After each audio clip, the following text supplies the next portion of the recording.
میرے हुजूर की तो कोई बहन नहीं थी, लेकिन जब हजरत हलीमा सादिया के यहाँ हुजूर गए तो वहाँ हुजूर की एक रज़ाई बहन का तज़किरा मिलता है जो हुजूर को लोरियां देती थी। नाम शीमा था। तो शाम के वक्त जब ख़वातीन खाना पकाने में मसरूफ़ होने लगती तो बहनें वीर उठा करके बाहर ले जाती। हर बहन का ख्याल ये होता कि मेरे वीर से सोना ज़माने में कोई नहीं।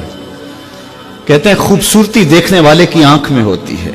जिसके वीर का रंग सोना होता तो वो कहती रंग नहीं तो कुछ भी नहीं है, और जिसके नकूश तीखे होते तो वो कहती कि रंग का क्या है, हुस्न तो नकूश में होता है। जिसकी आंखें खूबसूरत होती वो कहती मेरे वीर की झील जैसी आंखें तो देखो। अब यही बनु साद के मोहल्ले में होता।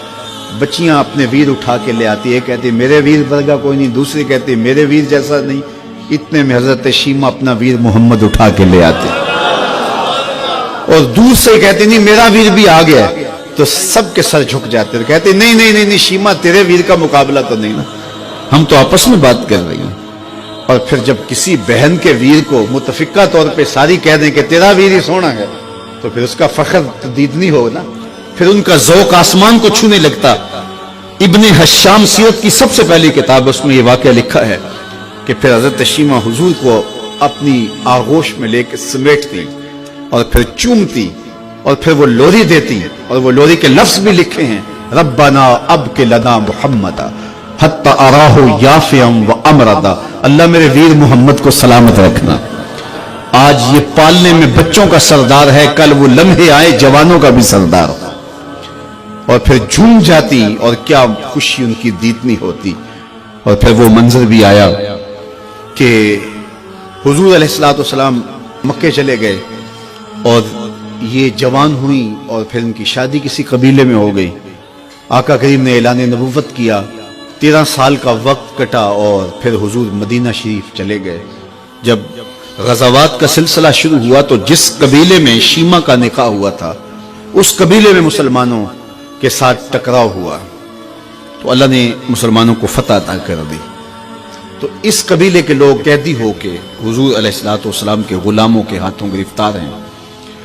तो ये अपने कैदियों को छुड़ाने के लिए कबीले के सरदार एक एक घर से फिदिये के लिए रकम जमा कर रहे हैं। चलते चलते शीमा के घर भी पहुंचे जो कि एक उम्र का हिस्सा गुजार चुकी थी, और जाके कहा कि इतना हिस्सा आपका भी आता है।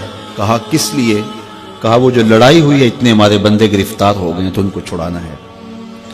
तो चलते चलते बातों में किसी के लबों पे हुजूर का नाम आ गया। तो शीमा ने कहा अच्छा उन्होंने तुम्हारे लोग पकड़े? कहा हाँ। तो कहा फिर तुम रकम इकट्ठी न करो, मुझे साथ ले चलो। उन्होंने कहा तुझे साथ ले चले? कहा तुम नहीं जानती वो मेरा वीर लगता है, वो मेरा भाई लगता है। कौम के सरदारों के साथ हजरत शीमा हुजूर के नूरी खेमों की जानब जा रही हैं और सहाबा नंगी तलवारों से पहरा दे रहे। ये मक्की दौर तो था नहीं, ये मदनी दौर था। और शीमा कौम के सरदारों के लेके जब आगे बढ़ने लगी ना तो सहाबा ने तलवारें सौंप दी। रुक जा ऐ देहाती औरत, जानते नहीं आगे पूछा रसूल है, आगे बगैर इज़्न के जिब्रील भी नहीं जा सकते, तुम कौन हो? तो शीमा ने जो लफ्ज कहे वो लफ्ज नहीं है। उसने कहा खल्लू सबीली वालमू आना उख्त नबीयकुम, मेरी राहें छोड़ दो, तुम जानते नहीं मैं तुम्हारे नबी की बाजी लगती।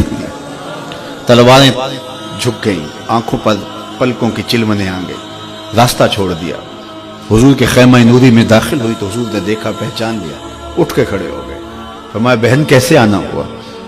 आपके लोगों ने हमारे कुछ बंदे पकड़े, छुड़ाने आई। तो फरमाया बहन तूने जहमत गवारा क्यों की? तू पैगाम भेज देती मैं यूं ही छोड़ देता, लेकिन तुम आ गई हो, अच्छा हुआ मुलाकात हुई। फिर हुजूर ने कैदियों को छोड़ने का ऐलान किया और कुछ घोड़े और चंद जोड़े हजरत शीमा को हुजूर ने तोहफे के तौर पे दिए।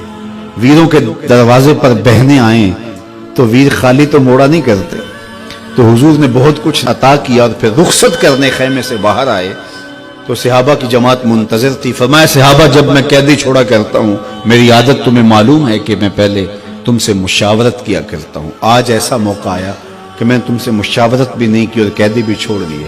कहा जो चाहें आप करें, लेकिन क्यों मुशावरत नहीं फरमाई हुजूर? अगर इरशाद फरमा दें। तो फरमाया इसलिए कि मेरे दरवाजे पे मेरी बहन आ गई थी। कोई लाओ तो सही जमाने में ऐसा, कोई लाओ तो सही जमाने में یہ جمال اور یہ حسن اور یہ کمال رکھنے والا، تو پھر کیوں نہ ہم اپنی ساری زندگی اس آقا کے نام لگاتے ہیں۔